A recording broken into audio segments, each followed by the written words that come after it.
Hey guys, today I'm going to show you my new toy. This is an endoscope. It consists of a long cable with a small camera at one end, or rather a lens and 6 LEDs. And at the back is a USB to connect to a laptop and a micro USB to connect to a smartphone. Now I have connected the endoscope and will show you how it works. The detail is quite good for such a small camera. Well, let's take the endoscope and have a look inside other people's houses. Burrows, hollow trees. Maybe we'll find something interesting. I can just see where some of the budding haters would like to stick this camera. Well, let's not talk about sad people.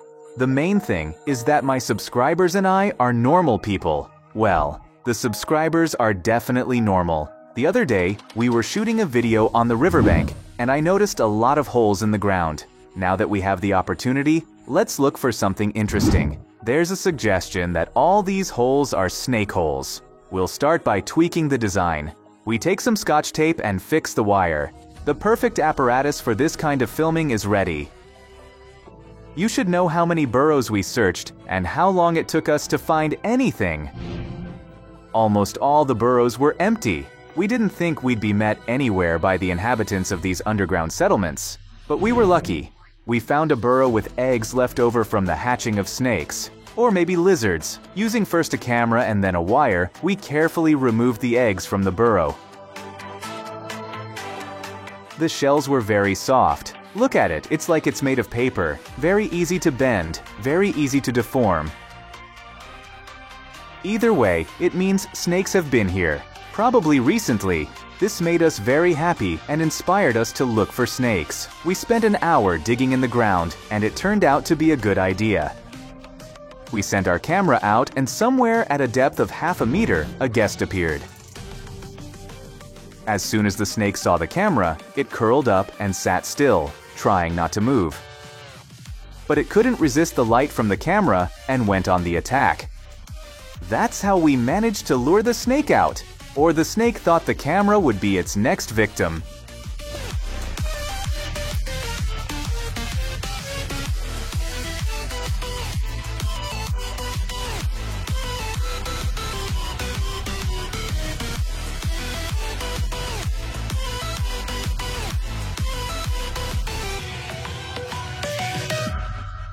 Look at this baby. It turns out to be a very small viper. Although I looked it up on Wikipedia and read that vipers become poisonous when they are 15 to 20 centimeters long, and our specimen is well over 20 centimeters long. The bite of such a snake is potentially dangerous to humans, but rarely fatal.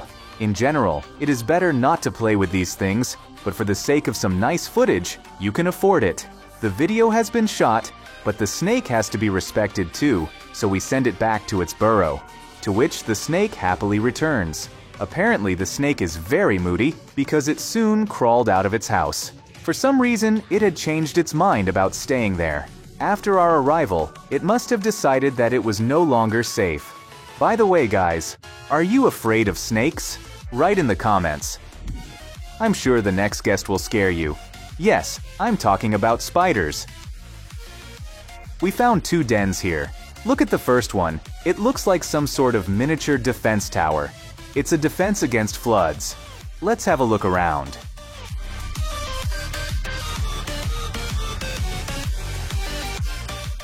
At first, the path was clear, but then a spider appeared. It hid immediately. The little one must have built itself a multi-roomed hole. It hid behind the wall and didn't want to come out. After several attempts to lure it out, it was clear that it wouldn't come out. So we moved on to another hole. Near the second burrow, we got a caterpillar as a bonus. It must have been its victim, and we had interrupted its meal.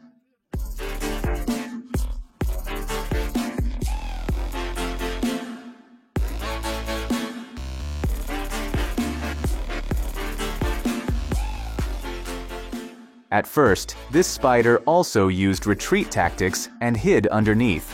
The diameter of the endoscope is the same as the spider's home. We didn't want to force the camera in so as not to damage the spider's home. The second spider was more curious and came out to see what was going on.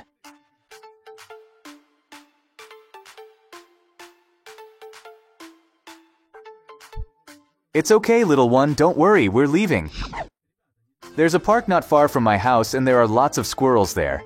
Maybe we can find their house. I read the information and it said that squirrels live in the hollows of deciduous trees. We'll look for them. While we were looking for a possible habitat, we found a strange tree. Apparently, the tree was in a fickle mood during its development and could not decide where it wanted to grow. There are mushrooms growing here too. Who knows if they're edible or not? And here is the first hollow. Let's start exploring the area. Diving! It's so dark in here. It's hard to see what's inside. You can see that everything is shiny and wet. Definitely not a squirrel. Let's keep looking. We've found another hollow, but it's high up. It's a good thing that man is descended from apes. We had to use the skills of our ancestors and climb the tree. Explored the hollow with an endoscope, but the result is the same. Still no sign of the squirrel. 21st century, what trees? It's damp.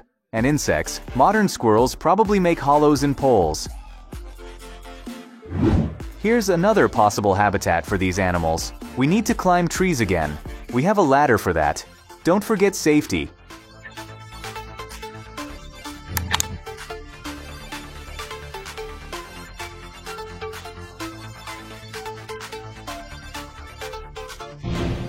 This hollow is clearly inhabited. We don't see any squirrels, but there are signs of their presence. There's grass and even pieces of walnut. The evidence suggests that red squirrels are definitely here.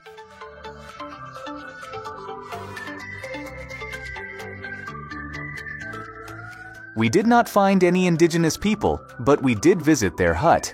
Incidentally, when we were looking for a squirrel, we found a strange burrow under one of the trees. The den looked like a challenge. So we set off to explore the underworld. Maybe someone lives there.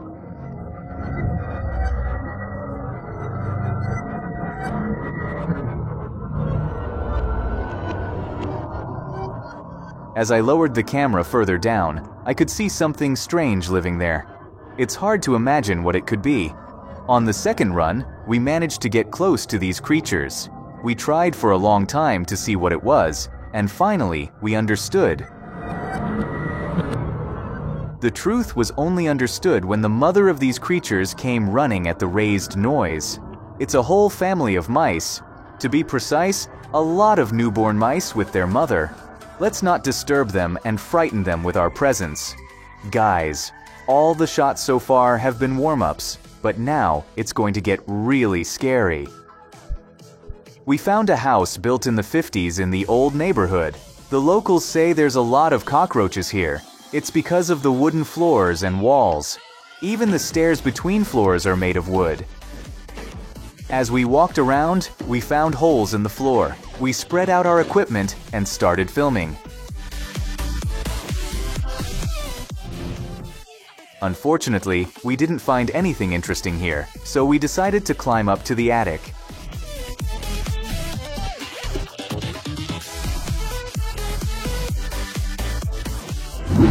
Going upstairs was like being on the set of a horror film. Wooden beams, wooden roof, all damp and full of cobwebs.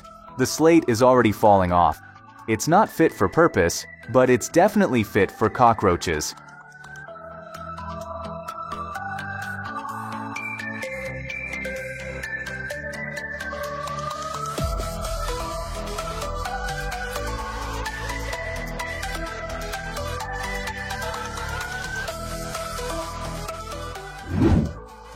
And you won't believe this, but we found a hornet's nest.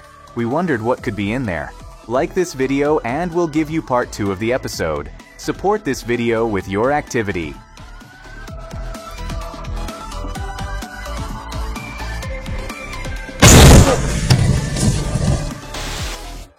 Back to the cockroaches.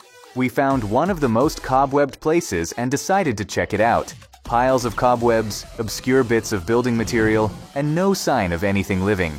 Even cockroaches probably refuse to exist in such conditions. So that's the end of it. Bye-bye.